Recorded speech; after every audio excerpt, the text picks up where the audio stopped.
Muchas gracias por la invitación. Siempre es un gozo. Nada más faltó el pastor con su guitarra, ¿no? Para que nos aventáramos una canción, porque ya es costumbre que siempre que el pastor Héctor, mi pastor, nos invita, siempre nos aventamos una canción.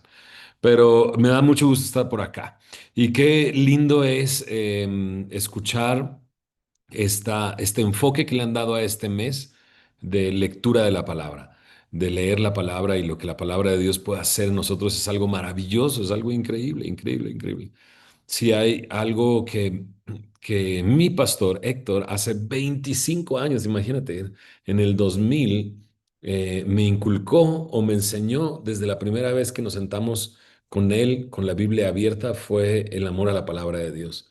Recuerdo que estudiamos el Salmo 19 en aquella ocasión. El pastor me dijo, llévate pluma, colores, una libreta y tu Biblia. Y yo así de colores, ¿qué vamos a hacer con los colores? Y es que desde el primer momento en que estudiamos la palabra con él, nos enseñó a leer la palabra de Dios. Entonces, conozco a mi pastor y sé que por 25 años no ha dejado de hacer eso. La oportunidad de que tú y yo, ¿no? Aquellos que estamos siendo instruidos constantemente por el pastor Héctor, aprendamos a leer la palabra, amemos la palabra de Dios, se convierta, como veremos el día de hoy, en nuestra delicia, ¿ok? En nuestra delicia. Sin más preámbulo, leamos la porción que vamos a estudiar el día de hoy. Estamos en el Salmo 1. Mi pastor me platicó acerca de cómo han estado estudiando diferentes porciones acerca de la palabra de Dios. em, Acerca de la palabra de Dios. Ay, voy a poner aquí, ¿cuánto tiempo tengo? Como, como 35 me dijeron, ¿verdad? ¿30 minutos? ¿Más? Entonces vamos a ponerle aquí 30 minutos. Y mi pastor me dijo que han estado estudiando diversos pasajes de la Escritura. em, y me dijo, escoge un pasaje que tenga que ver con la palabra de Dios. Y escogí el Salmo 1. Aunque me hubiera encantado estudiar el Salmo 19 y enseñarlo en el Salmo 19, pero ese se lo dejaré a mi pastor o, bueno, ya lo vieron, ya lo vieron el Salmo 19 con él, ya vi que vieron Nehemías 8, Lucas 10, Segunda de Timoteo 2:13. Entonces para mí es un gozo leer el Salmo 1. Vamos a leerlo y vamos a orar. Dice así el Salmo 1: Bienaventurado el varón que no anduvo en consejo de malos, ni estuvo en camino de pecadores, ni en silla de escarnecedores se ha sentado, sino que en la ley de Jehová está su delicia, y en su ley medita de día y de noche. Será como árbol plantado junto a corrientes de agua, que da su fruto a su tiempo, y su hoja no cae, y todo lo que hace prosperará. No así los malos, que son como el tamo que arrebata el viento. Por tanto, no se levantarán los malos en el juicio, ni los pecadores en la congregación de los justos, porque Jehová conoce el camino de los justos, mas la senda de los malos perecerá. Oramos. Señor, gracias porque podemos el día de hoy meditar en tu palabra, Señor, y aprender de ella, Señor, y conocerte más a través de este tiempo de enseñanza. Señor, creemos que tu palabra tiene la capacidad de enseñarnos, de redarguirnos, de corregirnos, de instruirnos en justicia, a fin de que estemos enteramente preparados para toda buena obra. Y Señor, gracias por darnos este tiempo. Qué hermoso es poder estar conectados, Señor, a través de la tecnología y abrir nuestras Biblias y estar conectados contigo, Señor. Ponemos este tiempo en tus manos, en el nombre de Jesús. Amén. Amén. Qué hermoso salmo, el Salmo 1. Bienaventurado. Comienza bienaventurado y les tendré que confesar que yo era en el Cajut bienaventurado. Me puse bienaventurado porque, porque, porque eso es lo que estamos viendo el día de hoy en el Salmo 1. El Salmo 1 inicia el libro de los Salmos. El libro de los Salmos es una colección de cantos, cánticos, y cuando uno piensa en un salmo, generalmente va a pensar en en un cántico, ¿no? En un canto o en una canción. Y eso es. O sea, realmente los salmos son canciones. La mayoría, no todos, pero la mayoría son escritos por David. Hay algunos salmos de Moisés, por ejemplo, en algunas ocasiones, de Asaf, de los hijos de Coré y algunos más, pero la mayoría son escritos por David. Y David era conocido como el rapero de Israel, perdón, el dulce cantor de Israel. A mí me gusta verlo como rapero porque a mí me gusta mucho el rap, me gustan las rimas, y no precisamente la rima en la estructura hebrea es como la rima que conocemos nosotros en Latinoamérica, que tiene ritmo y rima, ¿no? Sino que en el hebreo lo que se utiliza mucho es la comparación, una cosa con otra. Y eso es lo que vemos en este salmo, una comparación entre los justos y los malos. De hecho, se nota mucho más ese contraste en los últimos tres versículos, donde dice, no así los malos, que son como el tamo que arrebata el viento, dice, por tanto no se levantarán los malos en el juicio, ni los pecadores en la congregación de los justos, porque Jehová conoce el camino de los justos, mas la senda de los malos perecerá. Entonces, este salmo es un contraste, y eso es típico en la poesía hebrea, hacer comparaciones. Pero también una característica de la poesía hebrea que es presentar algo y ir añadiendo más cosas a esa idea. Una idea que luego va creciendo conforme va en la siguiente línea y en la siguiente línea. Y eso es lo que vemos en el versículo 1, ¿no? Bienaventurado el varón que no anduvo en consejo de malos, que no estuvo en silla de pecadores, ni estuvo en camino de pecadores, ni en silla de escarnecedores se ha sentado. Y puedes ver algo que va escalonándose, ¿verdad? No anduvo, ni estuvo en camino, ni en silla de escarnecedores se ha sentado. Mi gato creo que tiene hambre y por eso está aquí conmigo. Como que quiere, tiene hambre, mírenlo. Este es Coco, perdónenme. Como decían por ahí, es en vivo. Entonces, se nota una forma en que va creciendo esta idea, ¿verdad? Bienaventurado el varón que no anduvo en consejo de malos. Checa cómo va avanzando. Ni estuvo en camino de pecadores, ni en silla de escarnecedores se ha sentado, ¿no? De pronto es una persona que no anduvo en consejos, paró la oreja, ¿no? Pero después de parar la oreja, dice, ni estuvo en camino de pecadores, no solamente escuchó, sino comenzó a caminar, ¿no? Y luego, por último, ni en silla de escarnecedores se ha sentado, ya está sentado con ellos, ¿no? Las personas que describe aquí son malos, en la primera frase, en la segunda pecadores y en la tercera escarnecedores, ¿no? Y eso también va como en un crecimiento, malos, pecadores y escarnecedores. Un escarnecedor es una persona burlona que ya no nada más peca, sino se burla de otras personas, llena de orgullo y llena de soberbia, ¿no? Y ahora, ¿qué es lo que dijimos? Hay un contraste aquí entre malos y justos, ¿verdad? Y hay esta estructura en la que aparece una idea y luego va creciendo esa idea. Pero el corazón de este salmo está en el versículo 2, sino que en la ley de Jehová está su delicia y en su ley medita de día y de noche.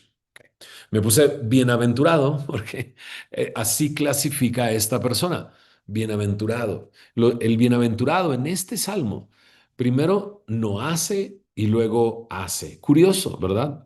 El bienaventurado dice, no anduvo en consejo de malos, ni estuvo en camino de pecadores, ni en silla de escarnecedores se ha sentado, lo negativo y luego lo positivo, sino que en la ley de Jehová está su delicia y en su ley medita de día y de noche, ¿no? Ha dejado de hacer algo, ¿no? Y ahora está haciendo algo, ¿no?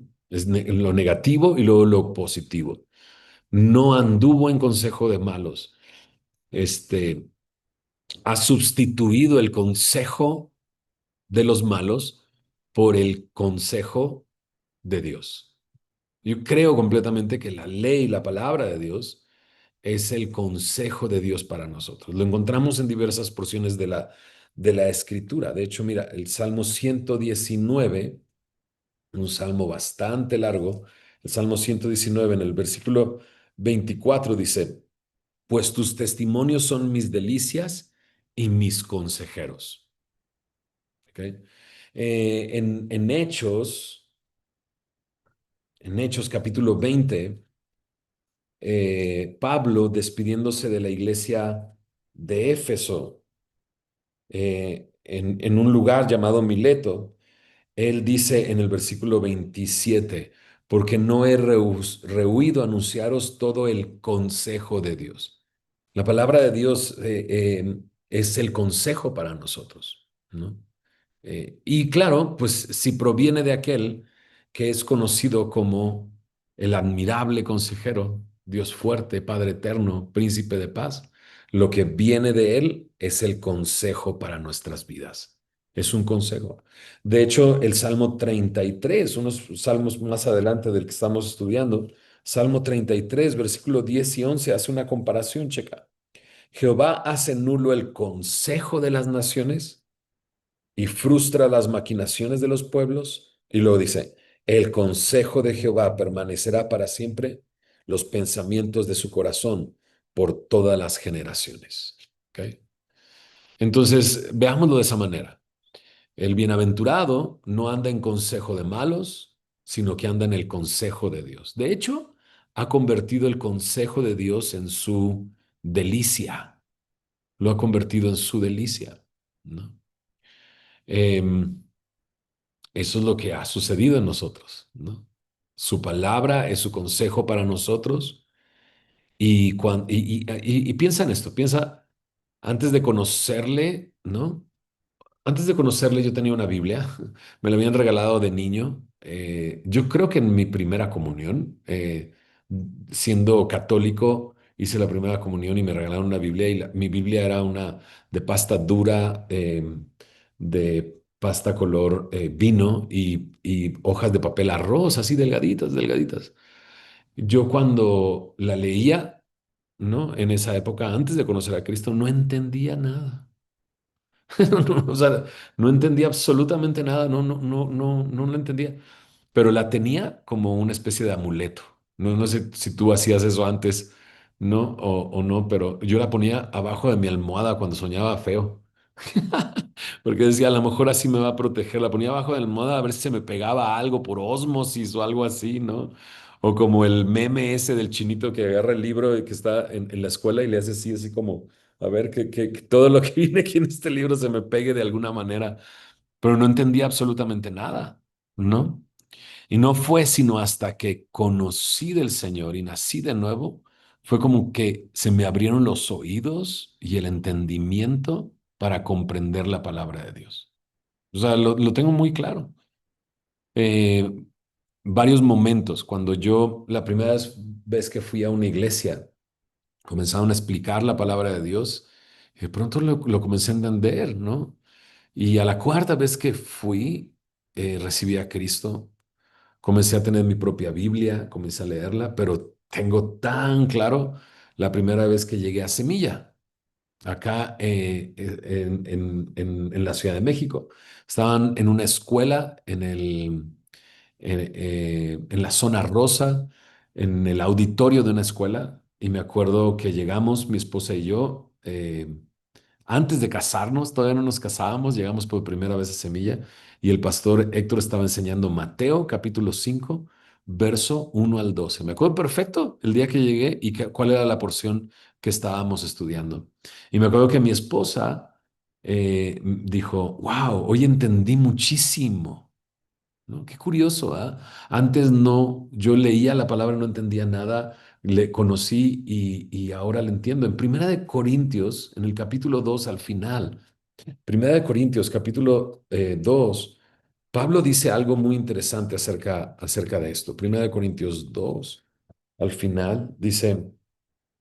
Pero el hombre natural, verso 14, el hombre natural no percibe las cosas que son del Espíritu de Dios, porque para él son locura y no las puede entender, porque se han de discernir espiritualmente.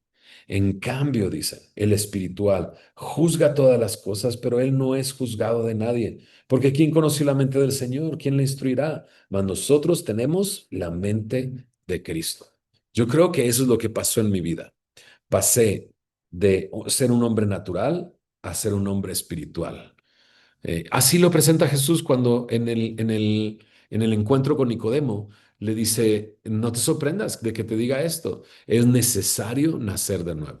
Lo que es nacido de la carne, carne es, lo que es nacido del espíritu, espíritu es, ¿no? Tuvimos un nacimiento natural, pero cuando le conocemos y entregamos nuestra vida a Cristo, tenemos un nacimiento espiritual.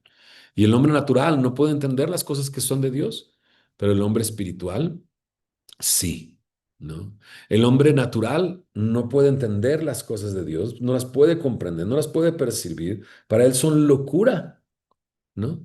Pero para el hombre espiritual, dice ahí, juzga todas las cosas, pero él no es juzgado de nadie. Y simplemente implica una cosa, puede discernir las cosas y puede entender las cosas, pero nadie lo puede entender a él. Y así Jesús presenta al hombre espiritual nacido de nuevo, como dice, oyes el viento, ¿no? No ves el viento, oyes su sonido.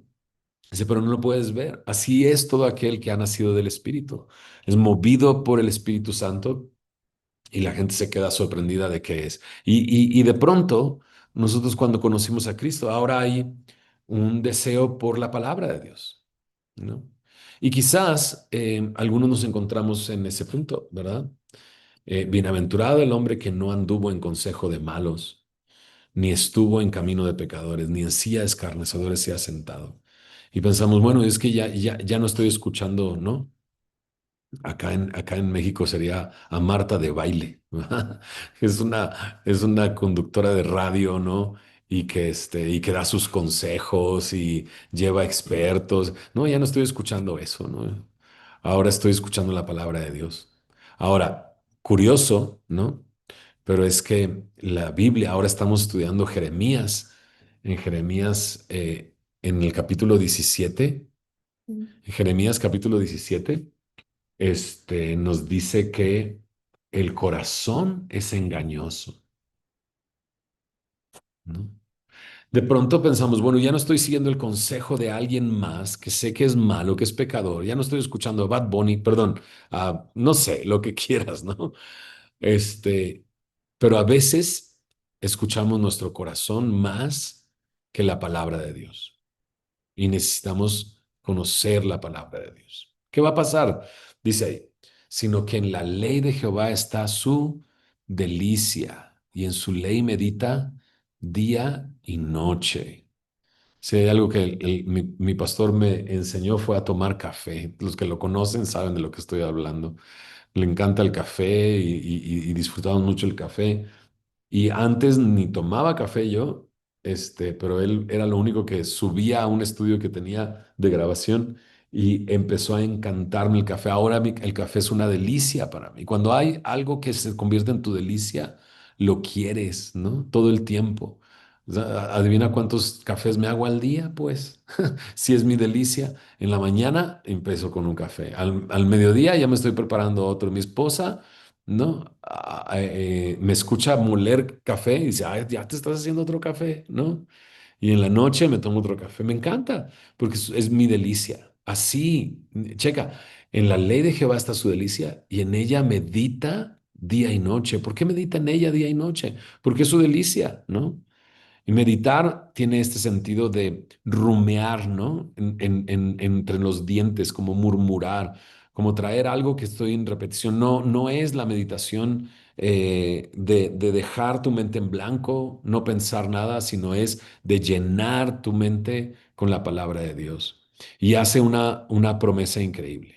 Aquel que medita en su palabra día y noche, aquel que la ley es su delicia, dice, será como árbol plantado junto a corrientes de agua, que da su fruto a su tiempo, su hoja no cae, y todo lo que hace prosperará, ¿no?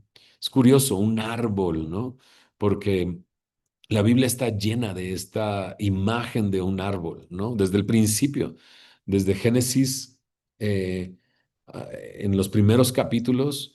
Dios pone a Adán y Eva en el huerto del Edén, le dice, de todos los árboles puedes comer, ¿no? Pero hay dos árboles especiales, uno del conocimiento del bien y del mal, ese no comas de él, morirás si comes de él, y el árbol de la vida.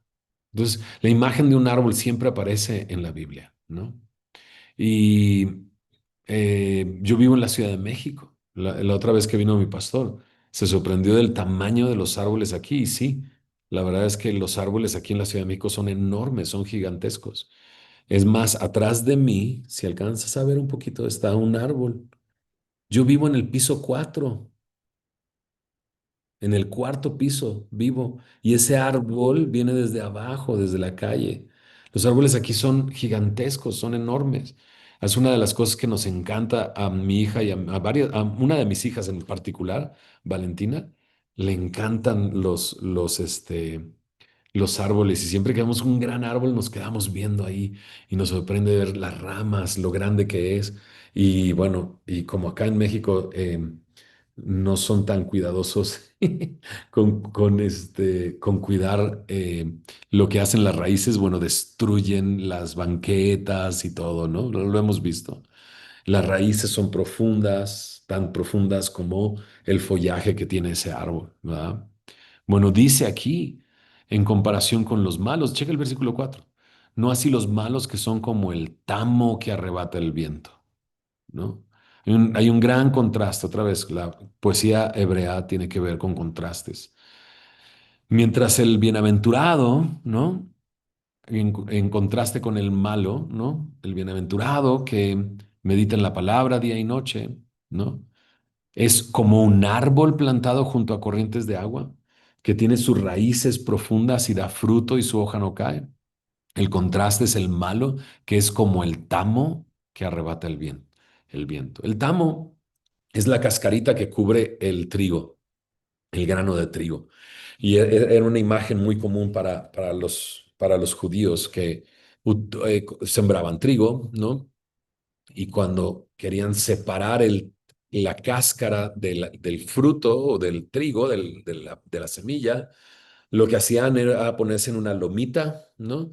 Donde pasara el viento, golpeaban el trigo y al golpearlo se separaba el grano de la cascarita y como estaban en el viento, la cascarita se la llevaba el viento y solo caía el grano. ¿Qué contraste va? Aquel que medita en su palabra día y noche es como un árbol plantado junto a corrientes de agua, ¿no? Y el malo es como el tamo que se lleva el viento. ¿Ok? Me gusta cómo es la imagen. El árbol será como un árbol plantado junto a corrientes de agua que da su fruto a su tiempo, su hoja no cae y todo lo que hace prosperará.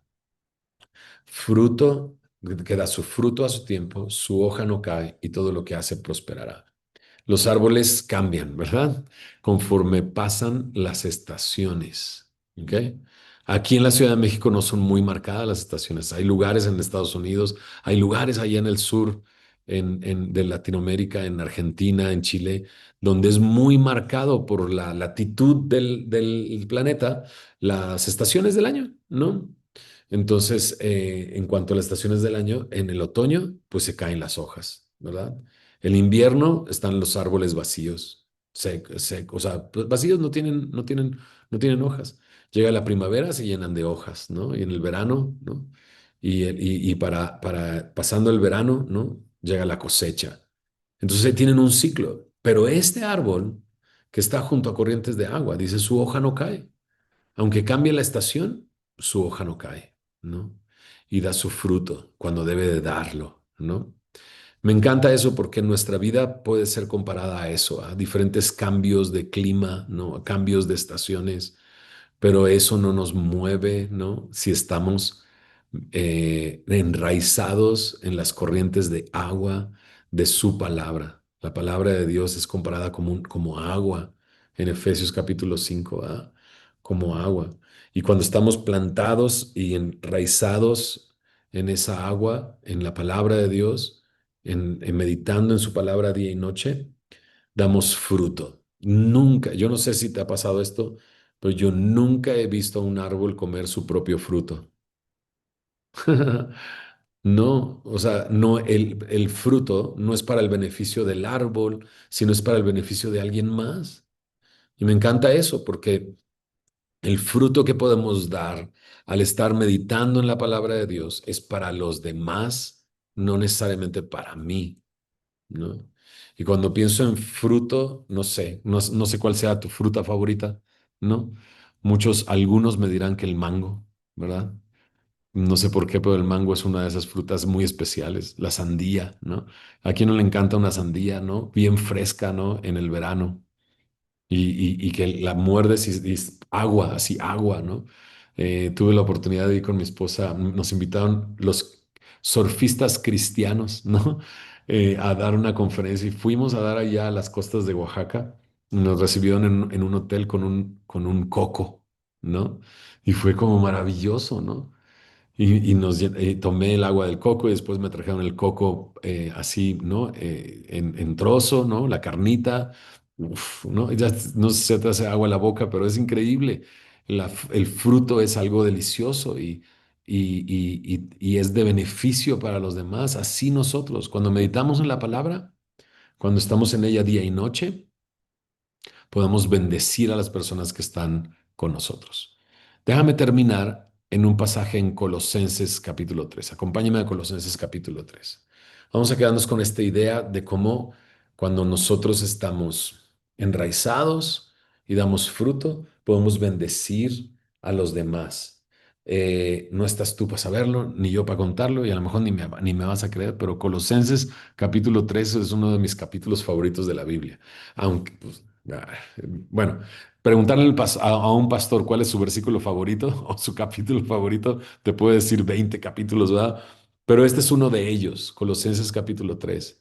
Me encanta porque Colosenses, al igual que Efesios, al igual que Romanos, escritos por Pablo, tienen esta estructura donde primero nos dice qué es lo que Dios ha hecho y luego qué es lo que espera de nosotros. Así Romanos 9 al 11, Dios ha hecho todo esto por ti, justificarte, ¿no? Santificarte, glorificarte. Pero a partir del capítulo 12 es lo que espera de mí. Preséntate como un sacrificio vivo, santo, agradable a Dios. Así Efesios también.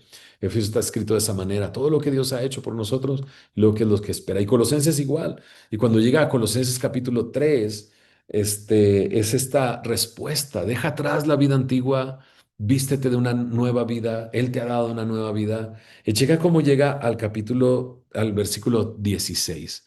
Estamos hablando de la palabra de Dios, ¿cierto? Estamos hablando de la palabra de Dios, estamos siendo eh, animados a leer su palabra todos los días, ¿no? A exaltar, ¿no? El poder de la palabra de Dios en nuestras vidas. Este, el Salmo 1 tiene que ver con eso, ¿verdad? Es el consejo que Dios tiene para nosotros porque Él es el admirable consejero. Y si meditamos en Él día y noche, en contraste a los malos que son como el tamo que arrebata el viento, seremos como árboles plantados junto a corrientes de agua, que da su fruto a su tiempo, su hoja no cae, y todo lo que hace prosperará. Pero quisiera terminar aquí en Colosenses 3:16, porque creo que aquí podemos notar ese fruto que podemos ofrecer, déjame decirlo así, a aquellos que están a nuestro alrededor, ¿no? Nuestros hijos no necesitan nuestros consejos, necesitan el consejo de Dios. Nuestros vecinos no necesitan nuestros consejos, necesitan el consejo de Dios, ¿no? Nuestra esposa no necesita nuestro consejo. Nuestro esposo, veo muchas chicas por acá, ¿verdad? No necesita nuestros consejos, necesita el consejo de Dios. Necesitamos entregar el consejo de Dios. Y mira entonces cómo dice este versículo Colosenses 3:16.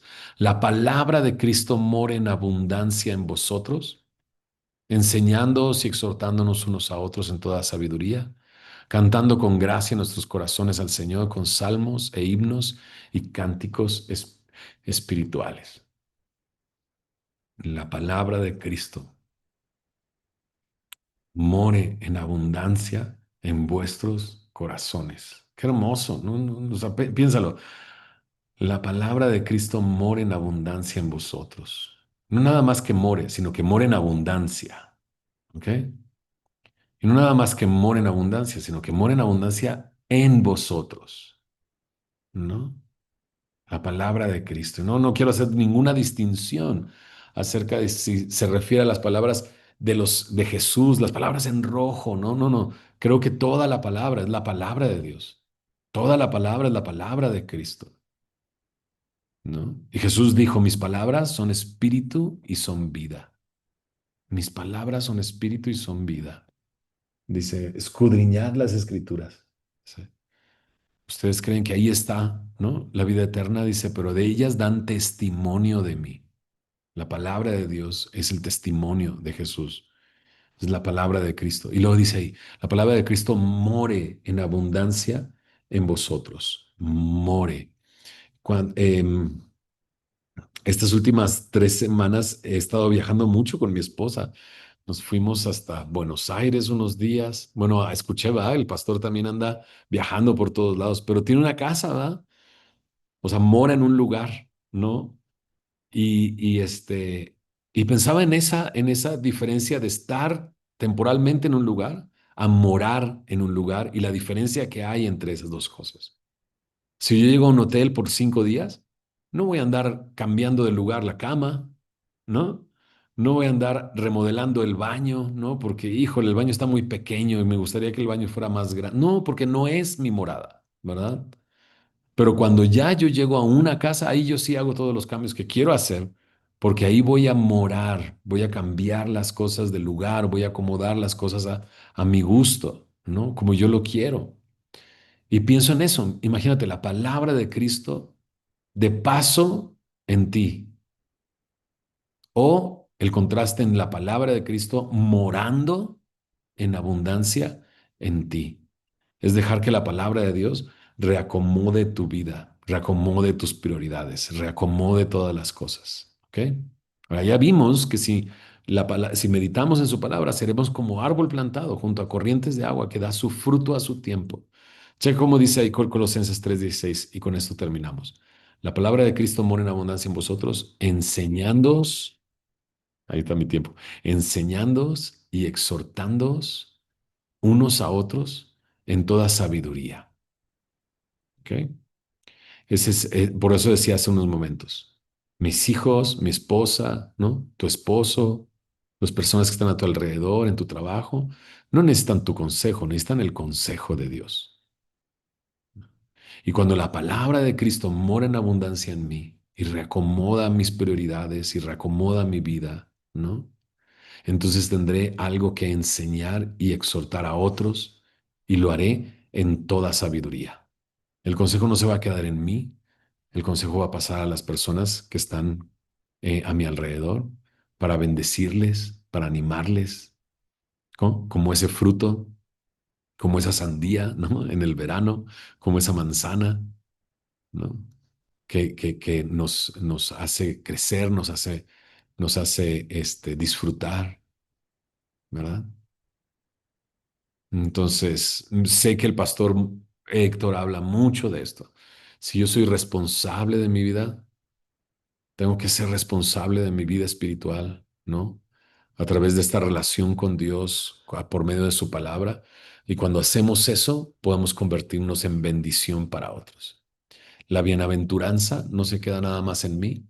La bienaventuranza alcanza a aquellos que están a mi alrededor. ¿Ok? ¿Oramos? Señor, gracias, Señor, por tu palabra.